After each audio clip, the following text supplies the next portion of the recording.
Je me souviens au début de mon mariage, j'avais un problème, c'est que j'étais marié, mais j'avais toujours un esprit célibataire. Alors j'avais déjà mon train de vie. Je fais ceci à telle heure, ceci à telle heure, telle heure, telle heure, telle heure. Et j'épouse une femme, je continue comme ça. Alors un jour, je devais aller quelque part, elle était en retard. J'ai pris la voiture, j'ai démarré, je l'ai laissée.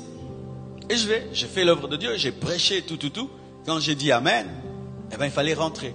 Alors j'ai dit, normalement, il doit être en colère parce qu'elle était en train de s'arranger, elle était en train de se préparer. Et tu t'imagines, tu es en train de t'arranger, te préparer, et la voiture a démarré. Donc je m'attendais à trouver une femme en colère.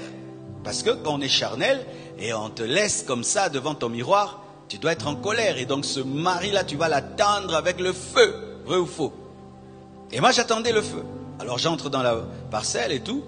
Et déjà je me prépare à une discussion. Qui va dire pourquoi tu m'as laissé, il fallait attendre un peu plus. Et moi j'allais argumenter, mais tu connaissais déjà que telle heure je devais aller, je dois être à temps, je ne peux pas être en retard. J'avais déjà préparé mon argumentation, me préparant à ce qu'elle soit charnelle.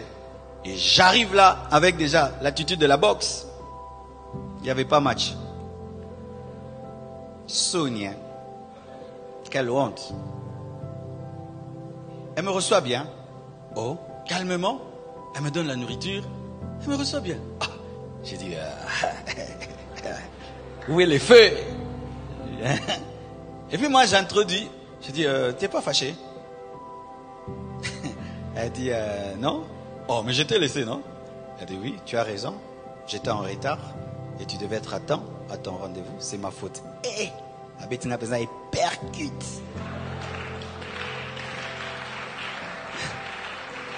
Tu peux taper quelqu'un sans le toucher avec l'amour. Tu sais, ce jour-là, j'ai respecté Blanche. Hein? J'ai dit, waouh, tu as de la maîtrise. Hein? Tu as de la maîtrise. Et puis, je lui ai acheté sa propre voiture.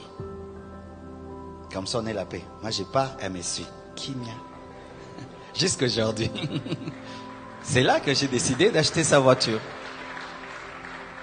Elle n'a pas utilisé les armes de la chair. Elle a utilisé les armes de l'esprit. Et moi, c'est l'une des choses que j'ai attendues quand j'ai rencontré Blanche. Blanche, je l'ai épousée 5 ans après l'avoir rencontrée. 5 années. J'ai cherché qu'une chose, voir si elle était morte. Le jour que j'ai senti qu'elle était morte, j'ai trouvé que c'était elle. C'était quoi? Je la rencontrais avant. Elle était très belle. Elle était sûre qu'elle était belle. Vivante. Mais après 5 ans, elle était belle, mais n'était plus dans sa beauté. J'ai trouvé, c'est bon. Parce qu'une femme très belle qui est consciente qu'elle est belle, elle voudra tout le temps que tu l'adores. Alekabo est belle. Azongabo est belle.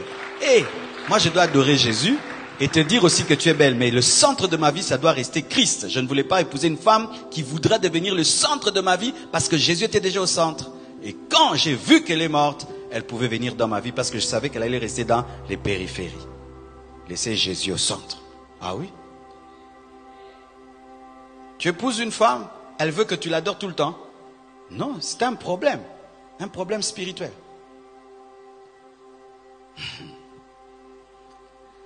L'égoïsme, moi. Et dans l'égoïsme, vous savez, c'est que le problème que ça cause, c'est que nous voulons changer l'autre à notre image. C'est encore ça. Tu dois me ressembler. Tu vois, la femme veut changer l'homme à son image. L'homme veut changer la femme à son image. J'ai pas fait tes études. Nous n'avons pas la même éducation. Nous n'avons pas les mêmes gènes. Nous n'avons pas les mêmes hormones. Tu es femme, je suis homme, tu es femme. Alors tu veux une femme qui veut que son mari la ressemble. Déjà, toi, tu es une femme. Comment tu veux que je te ressemble? Tu vois un homme qui veut que sa femme lui ressemble. Il fait beaucoup de sport, la femme aussi beaucoup de sport. Elle aime manger le foufou, le mari doit manger le foufou. Mais toi, tu as grandi avec le foufou, moi j'ai mangé le riz. Tu dois parler comme moi. La femme peut être une femme très ouverte, très hospitalière, l'homme très carré. Tu veux que ta femme qui est très hospitalière cesse de l'être, qu'elle soit froide comme toi. Tu es quelqu'un de timide, tu veux que ta femme devienne timide. Tu es une femme tellement extravertie, tu veux que ton mari soit extraverti alors que lui il est timide. Et c'est ce qui fait encore que les gens divorcent. Pourquoi? Parce que tu ne peux pas changer l'autre à ton image. Tu ne peux pas. Il faut pousser l'autre à ressembler à Jésus. Et c'est là que vous allez vous rencontrer, comme on nous a enseigné.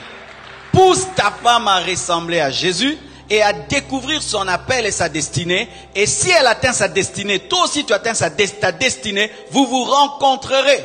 Mais si je veux que Blanche soit comme moi, je suis et qu'elle veut que je sois, ça ne peut pas marcher. Il y a des choses dans lesquelles elle est très à l'aise et moi je suis mal à l'aise. Il y a des choses dans lesquelles je suis très à l'aise et elle est mal à l'aise. Ainsi j'ai compris que je dois l'aider à être elle et elle m'aide à être moi. Et quand je suis à l'aise, elle est à l'aise. Quand elle est à l'aise, je suis à l'aise. Pourquoi? Nous avons chacun grandi à sa manière. Hommes et femmes, déjà, c'est une grande différence. Regardez les femmes, comment elles regardent Novelas. Toi, tu regardes Nignon. Mais toi, pourquoi? Ça ne te touche pas dans ta masculinité. Ainsi, toi, les hommes, ils aiment tout le temps regarder des catchs. N'est-ce pas? Des box. La femme regarde et dit, tu regardes quoi? Comment vous regardez des choses avec du sang? L'homme, femme. Tu es homme, ta femme est femme. Rien qu'à la regarder. Tu vois la différence qu'il y a? Si cette différence physique que tu vois ne t'enseigne rien, tu n'as rien compris. Regardez comment la femme est différente de l'homme, en tout. C'est ça aussi sa différence intérieure. Maintenant, quand tu veux changer ta femme en toi, ou ton mari en toi, ça ne marchera pas. Les hommes et les femmes qui vivent longtemps ensemble ne cherchent pas à transformer l'autre à son image, mais poussent l'autre à ressembler à Jésus. Amen. Amen. Je vous assure, mes frères et sœurs, les hommes divorcent souvent parce qu'ils sont vivants. La chair est vivante. Un jour, alors que je méditais sur le mariage, le Seigneur m'a dit, Marcelo, tu sais que même les païens sont des fois plus sages que vous, plus intelligents que vous dans le domaine de mariage. Et lorsque je méditais sur les divorces des serviteurs de Dieu, comme un homme de Dieu peut divorcer, il n'a que faire de son témoignage, il n'a que faire des âmes qui vont abandonner Dieu, il n'a que faire du témoignage du corps du Christ. Et puis Dieu m'a dit, c'est parce que vous êtes vivants. Vous êtes tellement vivants.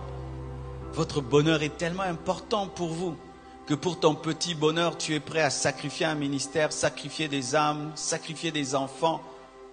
Mais regardez les païens. Rien que pour avoir un mandat présidentiel, il peut avoir des problèmes avec sa femme, des problèmes avec son mari. Mais ils sont ensemble. Pourquoi? Ils savent que pour avoir le pouvoir, nous devons être ensemble. Mais des païens. Elle supporte son mari, supporte sa femme. Regardez ce qui est arrivé au Clinton. Ne pensez pas qu'Obama n'avait pas de problème. Même dans la famille de Trump, il y a des problèmes. Ça se sent, n'est-ce pas? Mais il y a une sœur qui peut même divorcer. Ah non, mais sa femme dit non, on reste ensemble parce qu'il doit être président. Une carrière politique l'amène à mourir à elle-même. Mais pourquoi pas un ministère, une vision? Ta femme te maltraite, te fait souffrir. Mais pour les âmes, pour la destinée, pour les âmes perdues, tu acceptes. Tu acceptes de souffrir pourvu que les âmes aillent au ciel. Tu as un mari bizarre. Mais pour le ministère, l'appel que Dieu t'a donné, tu endures cela pour sauver les âmes. Mais pourquoi nous n'endurons pas dans les couples? Parce qu'on est charnel. On est tellement vivant. On touche ici, tu as mal. On touche là, tu as mal. Tu as mal partout. Tu as mal tout le temps. Pourquoi? Moi. Mon bonheur. Écoutez ce que les gens disent. Mon bonheur, ma vie. Cet homme me met en retard dans ma vie. Cette femme me met en retard. Je ne suis pas heureux. Moi, je ne suis pas heureux. Moi, mes besoins. Cet homme ne satisfait pas mes besoins. Cette femme ne me satisfait pas. Moi. On est tellement vivant qu'on ne peut pas endurer. On ne peut pas accepter de sacrifier sa vie, son bonheur pour des choses plus concrètes comme nos mamans l'ont fait. Elle a regardé son bonheur, elle a dit non, je mets de côté. Je regarde le futur de mes enfants. Aujourd'hui, nous sommes des pasteurs et Dieu a restauré son couple, elle va bien. Être charnel. C'est pourquoi, mes frères et sœurs, vous ne mettrez jamais d'un côté votre spiritualité et de l'autre côté les domaines de vos vies. La spiritualité touche toujours la vie, toujours. Quand tu es charnel au travail, tu es charnel à l'église, tu es charnel dans le mariage. Quand tu es spirituel dans le travail, dans le ministère à l'église et dans ton couple.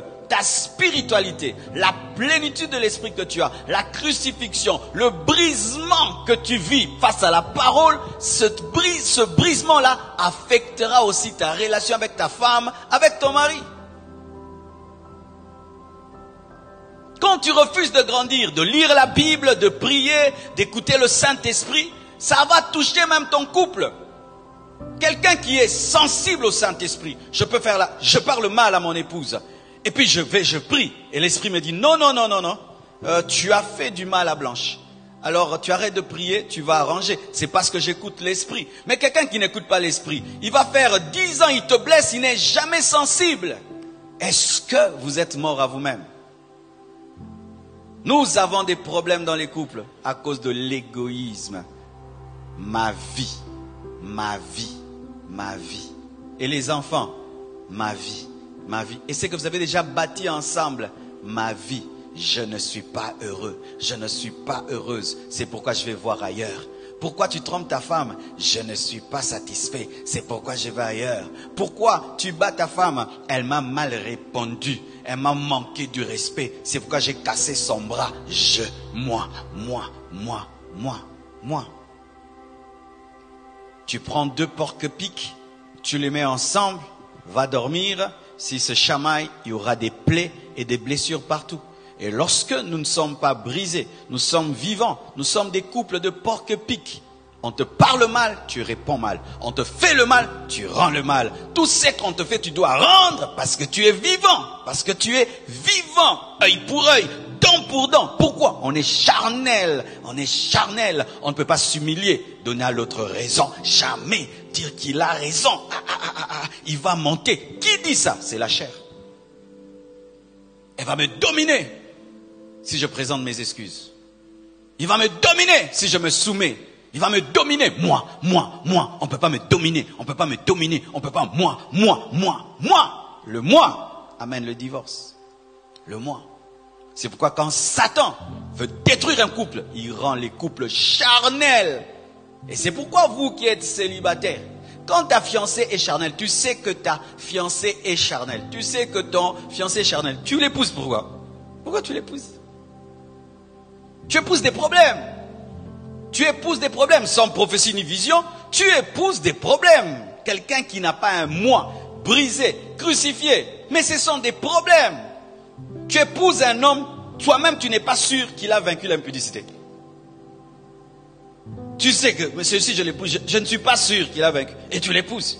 Tu épouses une femme, tu n'es pas sûr qu'elle a vaincu l'orgueil. Tu n'es pas sûr qu'elle peut te gifler ou pas te gifler. Tu épouses. Vérifiez la mort. Vérifiez la mort. La mort. Vérifiez la mort. Il faut épouser des morts.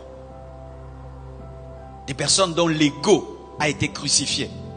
Ces personnes demandent pardon facilement. Ces personnes s'humilient facilement. Ces personnes même peuvent avoir raison. Mais vient vers toi. Mais tu sais que c'est toi qui as tort. Mais l'autre vient vers toi. L'égoïsme.